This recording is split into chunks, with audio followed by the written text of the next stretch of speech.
22,000 सीटों को लेकर चल रहे प्रदर्शन पर अब कहीं ना कहीं अगर उत्तर प्रदेश सरकार ध्यान नहीं देगी तो इस पर प्रदेश सरकार को कहीं ना कहीं किनारे करते हुए केंद्र सरकार ने इस पे हस्तक्षेप करने की ज़रूरत कर दी है, क्योंकि अब केंद्र सरकार को भी ये लगने लगा है कि उत्तर प्रदेश सरकार इन लोगों की मांगों पर कोई कार्यवाही नहीं कर रही है। आपको बता दें आज 96 दिन हो गया यहाँ पर 22,000 शिक्षक भर्ती के अभ्यर्थियों को धरना देते हुए, और शायद उत्तर प्रदेश सरकार इन लोगों की मांगों को संज्ञान में नहीं ले रही थी, जिस पर केंद्र सरकार ने हस्तक्षेप करते हुए सख्त निर्देश दे दिए हैं कि अब जल्द से जल्द शिक्षक भर्ती जल्दी पूरी की जाए।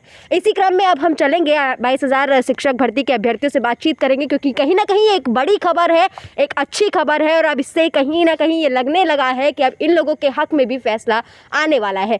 तो क्या लगता है आपको, फैसला आएगा अब आपके हक में? हाँ बिल्कुल, उम्मीद पे दुनिया कायम है और ये सारे जो संकेत मिल रहे हैं वो हमें पॉजिटिव मिल रहे हैं।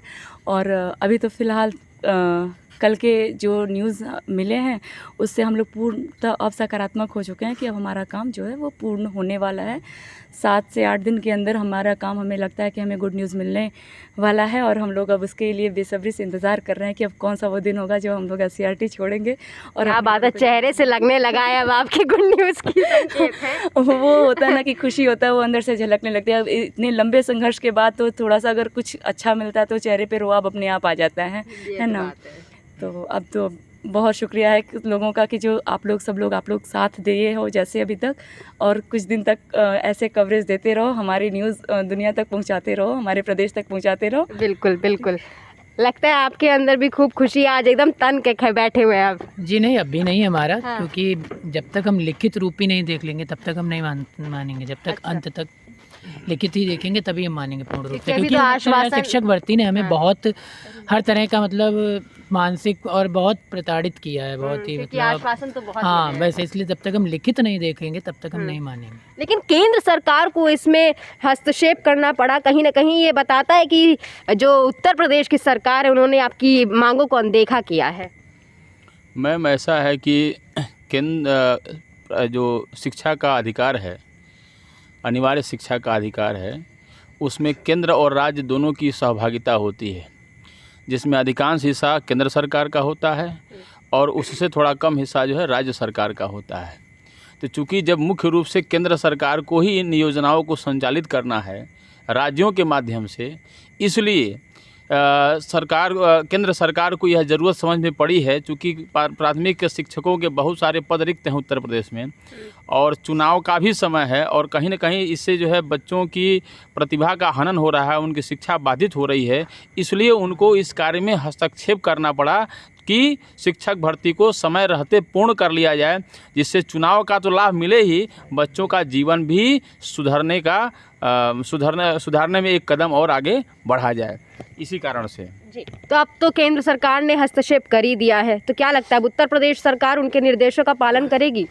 पालन क्यों नहीं करेगी? क्योंकि भाई देखिए, दोनों जगह इन्हीं की सरकार है, बीजेपी की सरकार है, तो गवर्नमेंट करना चाहिए भाई। सकारात्मक है, ऐसा भी नहीं है कोई गलत मांग हम लोग कर रहे हैं, मांग तो जायज़ किए थे। अब बस ये है लिखित रूप से हमें मिल जाए, हम लोग भी अपने घर की तरफ भाई जाएं, क्योंकि बहुत हम लोग झेले हैं और ये 4 साल से हम झेल रहे हैं, लगभग समथिंग 4 साल हो गया और बहुत लड़े। अब तो एकदम ख़त्म हो गया है, लेकिन अब लग रहा है कि सरकार हमें कुछ देने वाली है, तो खुशी है थोड़ा बहुत। लेकिन जब तक लिखित आश्वासन नहीं मिलता तब तक खुशी, ये भी बहुत खुशी नहीं है। बहुत खुशी नहीं है, अभी अस्थाई खुशी है इनके चेहरों पर, लेकिन बहुत जल्द उम्मीद है कि इनको भी स्थायी खुशी मिल जाएगी। क्यों? जी हाँ, जैसा कि सुनने में आ रहा है कि कमेटी मतलब बैठक हो रही है और जल्द से जल्द रिपोर्ट पेश होने वाली है, तो उस हिसाब से जल्दी हम आशा करते हैं कि हमको खुशी मिलेगी सुनने को, जल्द से जल्द कुछ ना कुछ अच्छा सुनने को मिलेगा। लेकिन हम लोग यहाँ से तब तक नहीं हटेंगे जब तक जियो नहीं जारी हो जाती है। प्रेस कॉन्फ्रेंस में हमारे अधिकारी या माननीय मुख्यमंत्री जी कुछ बोल नहीं देते, तब तक हम लोग यहाँ से हटने वाले नहीं हैं। लेकिन इस बात की हमें खुशी हो रही है कि हाँ, योगी जी ने योग्यता का सम्मान मतलब कर रहे हैं, तो ये थोड़ा सा सुन के अच्छा लग रहा है। लेकिन ये सभी चीज़ें तभी सही मानी जाएंगी जिस दिन लिखित रूप से जियो जारी हो जाएगा या फिर प्रेस कॉन्फ्रेंस में अधिकारी कुछ बोल देंगे, तभी हम लोग कुछ मानेंगे हाँ नहीं, रियल में कुछ हो रहा है। ऐसे तो कमेटी भी गठित की गई थी, माना जा रहा था कि उसका भी फैसला आएगा तो आपके हित में ही होगा, लेकिन उसका भी कुछ फैसला अभी तक आया नहीं है। ऐसे में क्या लगता है कि जो निर्देश दिया गया है इसका क्या असर पड़ेगा आपके मांगों को पर? इससे सकारात्मक प्रभाव पड़ेगा हम सबके, मतलब हम सबके पक्ष में आने के लिए, डिसीजन लेने के, क्योंकि केंद्र में भी बीजेपी की ही सरकार है और स्टेट में बीजेपी की ही सरकार है, तो इससे दोनों एक दूसरे पे प्रभावित करेंगे। और योगी जी जो बोले थे कि हम योग्यता के पक्षधर हैं और हम सब योग्य भी हैं, इसलिए उनको ये भर्ती करनी पड़ेगी, क्योंकि 1,37,000 उन्होंने कहा था कि हम ये भर्ती पूरा करना चाहते हैं, लेकिन योग्य शिक्षक नहीं हैं। तो हम सब योग्य हैं, उनके मानक को पूरा किए हैं, कट ऑफ को पूरा किए हैं, तो इसीलिए उनको भरना चाहिए ये सब। बस हम तो क्या लगता है आपको, कितनी उम्मीद है? मैडम उम्मीद अब जो है हमारी 101% हो गई है, क्योंकि जैसा कि हम जानते हैं कि योगी जी जो है योग्यता के पक्षधर हैं और आगे भी हम उनसे यही उम्मीद करेंगे कि वो योग्यता का सम्मान करते हुए हमें अपने अपने विद्यालयों में पहुँचाएंगे। तो इसलिए मैं योगी जी का भी धन्यवाद कहना चाहूँगा, अब नहीं अभी भी कहना चाहूँगा और एडवांस में, और आने वाले समय में जब हम अपने अपने विद्यालय जाएंगे तो जैसे योगी जी हमारी योग्यता सम्मान करेंगे, ऐसे ही आगे 2022 में हम उनका सम्मान करेंगे। फिर दोबारा बीजेपी को हम वोट भी करेंगे, सपोर्ट भी करेंगे। क्या बात कही है।